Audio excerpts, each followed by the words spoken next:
Hello guys, আমি একজন ছোটোখাটো ইউটিউবার। আমি বর্তমানে আস্তে আস্তে গেম ভিডিও ছাড়া ধরছি গাইস। এখন আমি আইছি গেম খেলা বাদ দিয়ে ধান খেতে, ধান কাটতে। দেখছেন এই যে আল্লাহ, আমি এই সব ধান কাটছি ছোটো একটা ঘের তার কাটা, বুঝছেন গাইস। আইসি আমি একা এই ধান কাটতে, আউনো মনে হয় আউনো 2 কাটার মতন আছে এই জায়গায়। দেখছেন, দেখতেই পাচ্ছেন। এই আমি এটুক কাটছি। আর আমি যদিও কাটতে পারি না, তেমন এই জীবনের প্রথম এই প্রথম বছর আমি ধান কাটতে আইছি গাইস।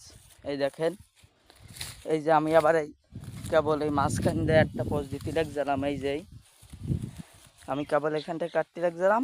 এখন মনে হচ্ছে আমার ভিডিওর কথা, বুঝছেন। এখন একটার মধ্যে আমার ভিডিও মানে ধান কাটতে হবে, বুঝছেন। আর পরবর্তী পার্ট এর পরের বারে দেখাবো আপনাদের।